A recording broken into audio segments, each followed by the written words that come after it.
after a couple weeks after we got him home, my husband started saying, now shouldn't he be lifting his head up? Shouldn't we be doing tummy time? Like, it seems like he's not lifting his head up. And I didn't think anything of it. I just thought, oh, well, he's just different than our other kids. Then, we just need to let him give time and, get used to the world. He's only a couple weeks old. And we went to take family pictures down in Draper. And the thing that really tipped it off to me was the photographer said she was trying to pose him and said, how old is he? And at that point, he was 6 weeks old. And I said, 6 weeks? And she said, normally they're able to hold their head up better by now. And I thought, oh no, like other people are starting to notice it too. So then we took him in at 8 weeks. She was very concerned. You could see the concerned look on her face when she had him on his back, and all of those tests and, the different visual tests were fine. And when she picked him up, she picked him up under the armpit, and to kind of see how rigid he would get, he was just soupy. So we started early intervention with him at 10 weeks. So 6-month appointment, and she said, you're doing remarkably well. Realize the impact of what's going on here? And I said, yeah, we can't change anything. We just have to deal with the hand that was dealt us. And she burst into tears, and she just hugged me. And before we ever closed our embrace, that's when I asked her, I said, is this what you thought it was? And she shook her head yes against my shoulder. And I said to them, how am I supposed to watch my baby die?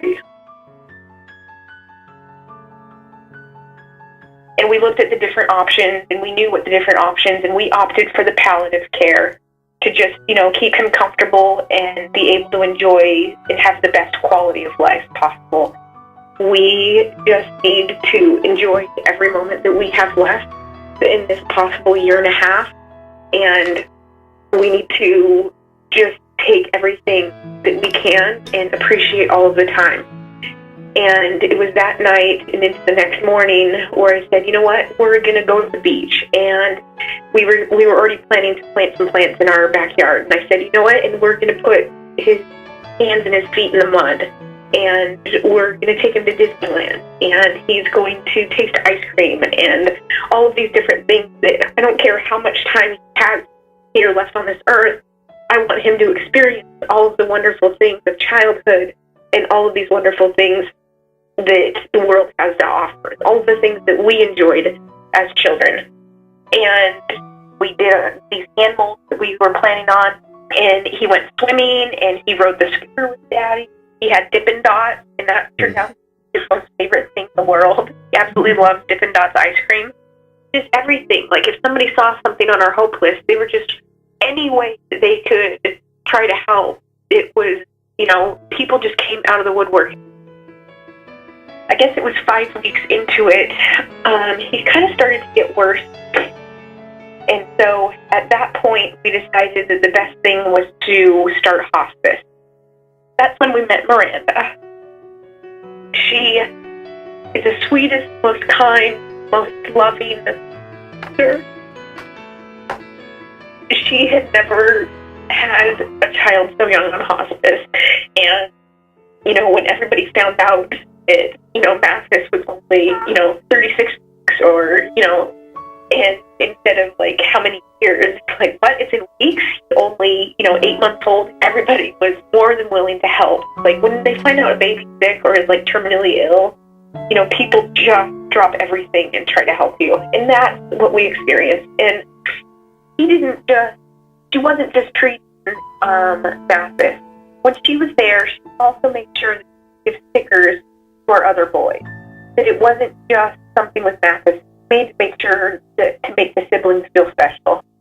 And then we had a hospice aide. Her name was Brittany, and she was the sweetest little thing. She was a cute girl. She would come in and she would help in any way. Normally we would have her bathe Mathis, and so just so I could get a free 20 minutes to spend with my other boys individually.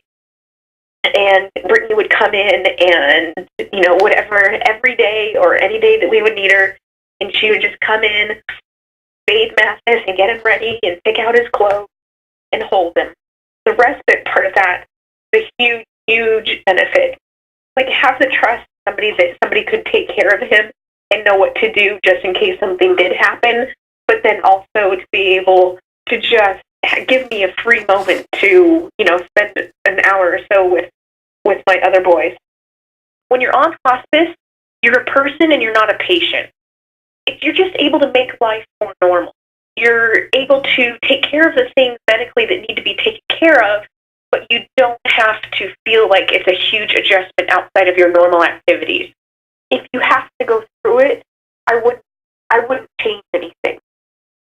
And we were just surrounded with such miraculous help and kindness and wonderful people that a horrible situation was like our burdens were light. And we were able to recognize the tender mercies in life. And there were constantly people around that just, in any form, that just wanted to help.